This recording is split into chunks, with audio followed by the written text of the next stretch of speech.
Aujourd'hui, j'aimerais qu'on aborde un sujet important que je vois énormément en coaching et qui a un impact considérable dans nos vies d'adultes et qui est remonté à la surface pour ma part ces derniers temps et j'ai un peu plus de recul sur la situation donc j'aimerais t'en parler parce que je suis sûre que ça va t'aider. C'est riche en apprentissage. On va parler des parents. Peu importe l'enfance que tu as eue, la présence de tes parents, comment ils étaient dans ta vie, ça a conditionné l'adulte que tu es aujourd'hui. Et comme dans toute situation, ça peut te limiter dans certains comportements ou au contraire, ça peut t'aider dans d'autres situations. Il n'y a aucune éducation parfaite et dans chaque éducation, tu as des avantages et des inconvénients. Souvent, ce que je remarque dans mes coachés et aussi dans ma vie, on va reproduire l'inverse de nos parents. Tout ce qu'on condamne chez nos parents, on va faire l'exact opposé, mais souvent de manière inconsciente. Mais il y a aussi une partie de nous qui inconsciemment reproduit ce qu'on condamne chez nos parents dans d'autres contextes. Par exemple, tu peux avoir une enfance où tes parents ont été très stricts, ils t'ont mis énormément de limites, énormément de barrières, ils t'ont vraiment fait filer droit, on va dire, et tu peux leur reprocher en étant adulte, en disant que t'as eu une enfance difficile, que c'était dur, que t'as été élevé à la dure, et pour autant avoir développé, par exemple, une rigidité dans certains contextes où tu vas être vachement à cheval sur les règles, vachement à cheval sur le respect, sur la discipline, le fait de tenir tes engagements. Et donc du coup, ça peut être un avantage, comme ça peut être un inconvénient, parce que tu peux aussi te limiter sans t'en rendre compte, en reproduisant inconsciemment ce que tes parents t'ont appris. Une des premières choses que j'aimerais te partager, c'est que déjà, nos parents ont fait de leur mieux. Même les plus défaillants, ils ont fait de leur mieux. Et ils ont fait avec ce qu'ils avaient, comme information, comme entourage, comme connaissance, comme apprentissage, comme éducation aussi. Faut pas oublier que nos parents ont aussi été éduqués d'une certaine manière, ont eu des manquements également dans leur enfance, et les générations évoluent et le contexte n'est jamais le même. Si tu prends ta situation actuelle, tu ne peux pas la comparer à celle de tes parents à la même époque, puisqu'il y a eu des professeurs différents, une éducation différente, un contexte économique différent, un contexte social différent. Il y a vraiment un contexte différent que tu ne peux pas comparer. Donc déjà, tes parents ont fait de leur mieux. Et un des exercices que je fais beaucoup en coaching, c'est de regarder en fait où tes parents ont été défaillants pour toi, où tu as manqué de quelque chose par rapport à tes parents, et de regarder en fait tous les avantages que ça t'a permis. Si je prends mon cas personnel, donc moi j'ai grandi dans un environnement où j'avais un parent pervers narcissique. Je sais qu'il y en a qui aiment pas ce terme, mais bon, je ne sais pas comment le nommer, je pense qu'on comprend quand je dis pervers narcissique. Donc j'avais un père pervers narcissique qui a rabaissé et été un bourreau pour ma mère. Du coup, ma mère a fait ce qu'elle a pu, elle a été victime de cette personne pendant des années, et du coup moi j'ai grandi au milieu de tout ça, et donc j'ai eu une enfance qui a été ce qu'elle a été, mais force est de constater avec du recul que j'ai développé très tôt des crises d'angoisse, des addictions, des troubles alimentaires, parce que j'étais dans un sens livrée aussi à moi-même. Mes parents ont fait de leur mieux avec ce qu'ils avaient. Factuellement, je peux dire que j'ai pas eu de chance. Je sais pas si je peux le dire en fait. En fait, non, je peux pas dire que j'ai pas eu de chance. Cette enfance m'a amené beaucoup de traumatismes, beaucoup de choses négatives, mais aussi énormément de choses positives. Par exemple, le fait d'avoir eu un père comme ça m'a forcé très tôt à essayer de comprendre l'humain, comprendre le fonctionnement, pourquoi agir comme ça, qu'est-ce que ça veut dire. Le fait d'avoir vu ma mère être victime toute sa vie, ça m'a forcé à me dire mais comment on fait pour reprendre son pouvoir. Et aujourd'hui, j'ai une force et j'ai développé une force et une valeur indépendance qui est immense chez moi, qui est une des valeurs les plus hautes que j'ai. C'est-à-dire que je ne veux dépendre de personne. Je ne veux pas être sous l'emprise de n'importe quoi. Que ce soit un gouvernement, une retraite, un patron, un homme, une copine. Pas être dépendante d'une addiction, je me libère de mes addictions au fur et à mesure. Je veux être maître de ma vie à chaque instant. Donc ça m'a permis ça. Autre exemple, le fait d'avoir un père qui n'était pas du tout empathique m'a forcé du coup à développer mon empathie. Aujourd'hui, je suis quelqu'un d'hyper empathique, j'arrive à me mettre à la place des autres. J'arrive même aujourd'hui, et je n'aurais jamais pensé dire ça un jour, avec tout le travail que j'ai fait sur cette situation, j'arrive même à avoir de l'empathie pour lui.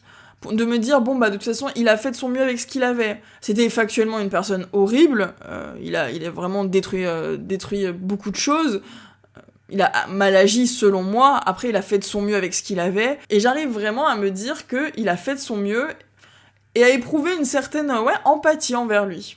Alors, je ne lui parle plus aujourd'hui, je ne lui reparlerai jamais de ma vie, parce qu'il ne fait plus partie de ma vie, mais j'arrive à éprouver une certaine forme de gratitude envers lui.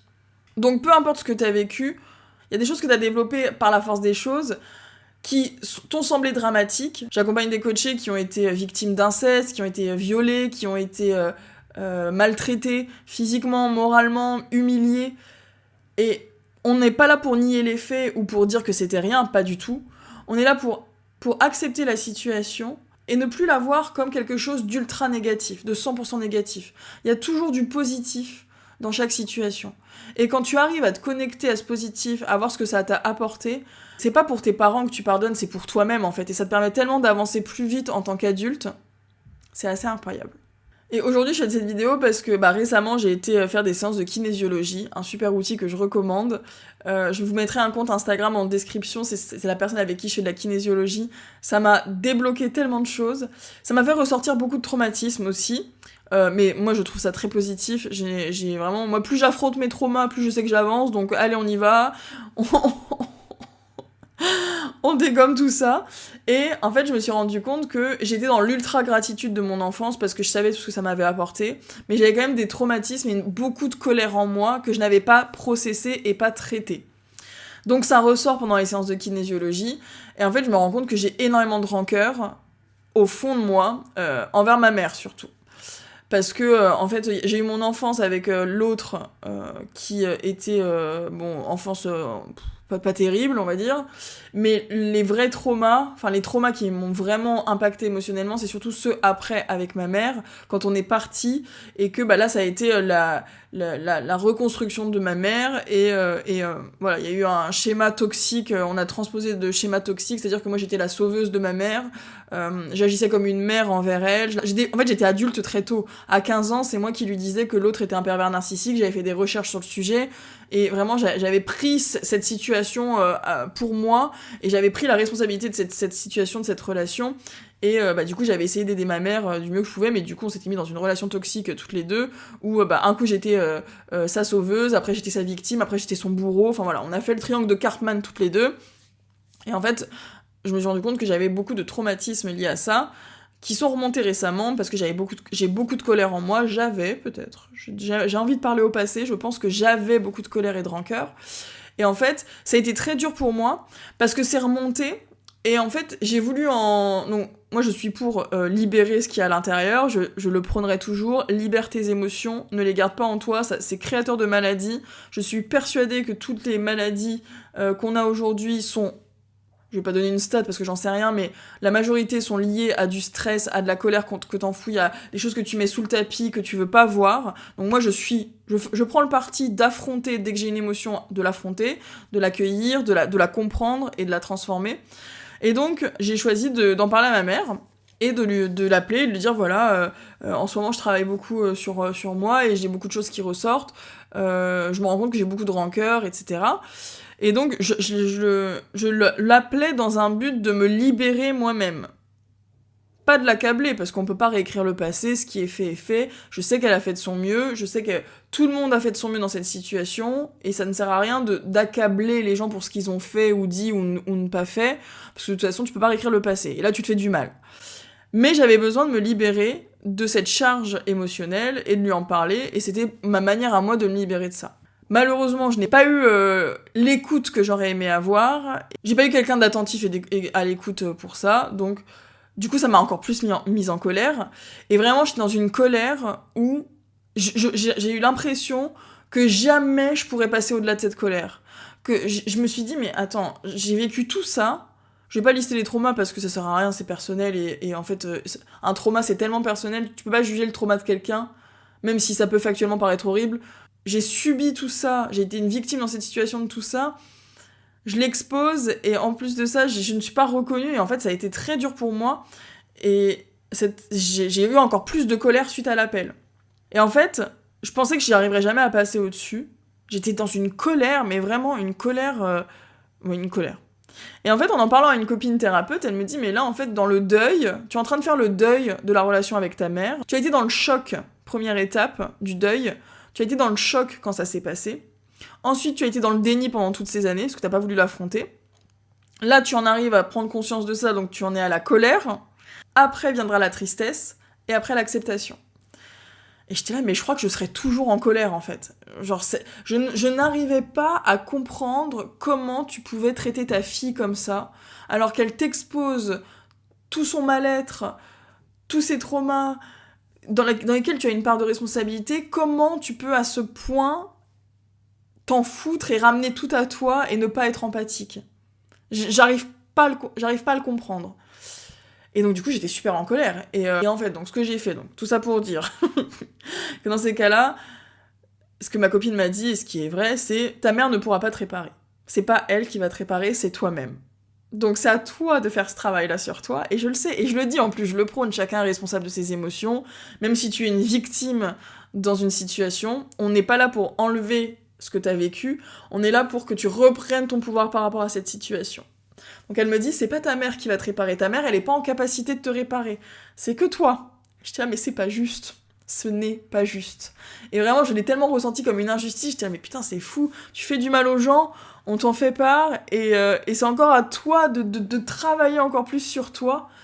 Donc j'ai vraiment accueilli ça en étant dans cette posture de victime de c'est pas juste, c'est pas normal, c'est horrible, je suis en colère, etc. Et donc j'ai accueilli cette colère, et passé ça, bah, je me suis dit de toute façon j'ai quelles options, il faut que je me libère de cette colère-là, donc c'est un exercice que je conseille énormément en thérapie, c'est l'écriture. J'ai pris un petit Word, et j'ai écrit tout ce que j'avais sur le cœur à ma mère. J'ai fait 7 pages. J'y ai passé, je pense, 3-4 heures dessus.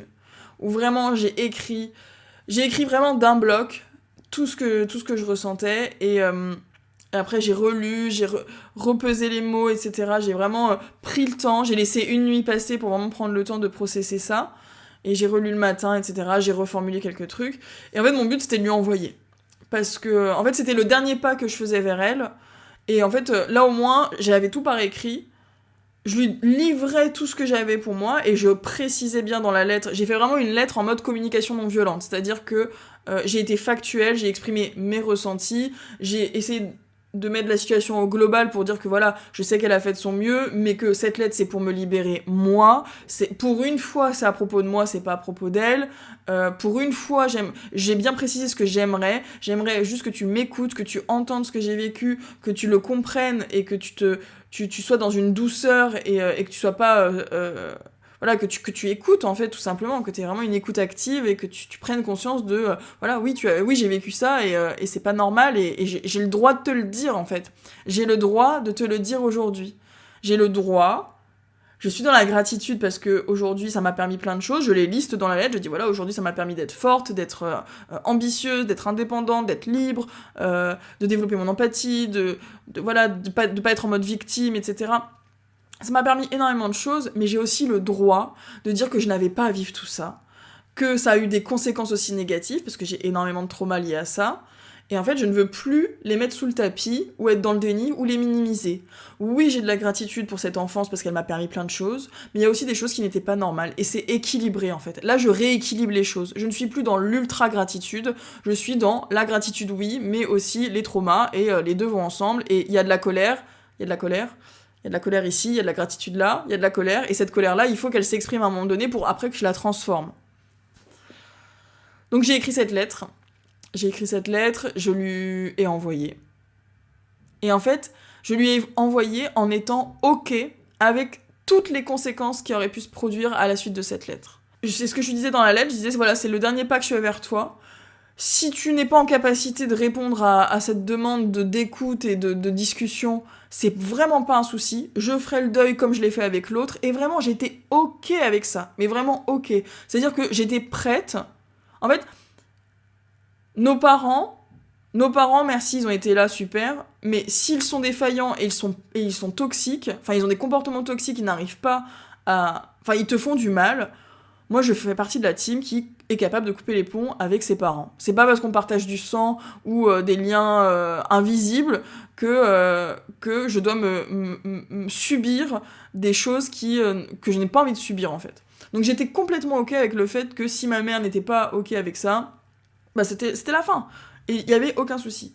J'étais prête à... j'ai été dans les scénarios les plus extrêmes, mais j'étais prête. J'étais prête parce que j'avais besoin de me libérer et il y avait pas de souci pour...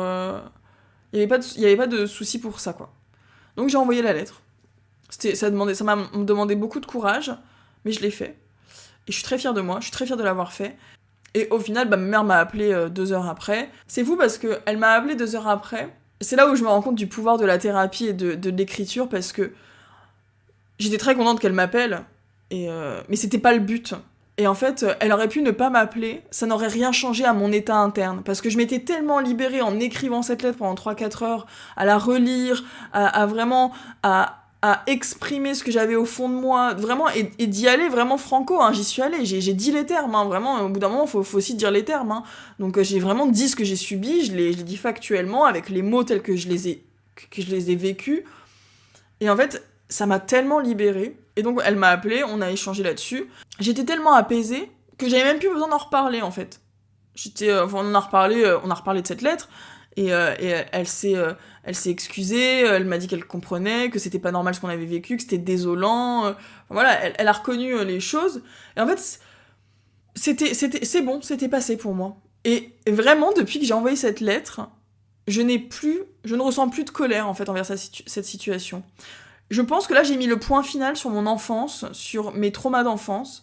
C'est-à-dire que j'ai été dans le déni toutes ces années, et là, j'ai pu enfin reconnaître mon statut de victime dans cette situation, reconnaître mes traumatismes, les exprimer, les extérioriser, et en fait, en envoyant cette lettre, ça m'a permis de les transformer, et aujourd'hui, je n'ai plus ce poids sur moi. Tout va bien. Tout va mieux, et c'est dingue, parce que quand j'étais en colère, je m'étais vraiment dit, mais jamais je pourrais lui pardonner, jamais je pourrais aller mieux, en fait, avec cette situation, jamais je pourrais accepter ces agissements, ces actes de non-empathie, jamais je pourrais les accepter. Bon, aujourd'hui, j'en ai plus rien à secouer. Et vraiment, et je sais que c'est à moi que je me suis fait ce cadeau. Je me suis passée en priorité, je me suis écoutée, j'ai pris mon courage à deux mains, mais pour moi, et rien que pour moi. Et franchement, je vous assure à quel point ça fait du bien de reprendre ce pouvoir-là. Tu peux être une victime dans une situation et reprendre ton pouvoir et transformer tout ça. Voilà, cette vidéo, elle était assez spontanée, j'ai pas fait trop de plans pour expliquer ça, mais pose-moi tes questions en commentaire si t'en as. Je vais faire plusieurs vidéos sur le sujet des parents, parce qu'il y a vraiment beaucoup de choses à dire. Je pense que je me suis un peu éparpillée dans mon histoire aussi. Donc voilà, j'espère que ça t'aura aidé d'une certaine manière. Je sais que c'est un exercice que je fais beaucoup avec mes coachés, et je vois à quel point ça permet de transformer les choses. Donc c'est vraiment un gros sujet, les parents. J'espère que ça t'aura aidé d'une certaine manière, et n'hésite pas à me dire en commentaire tes questions. Et puis, je te dis à très vite dans une prochaine vidéo.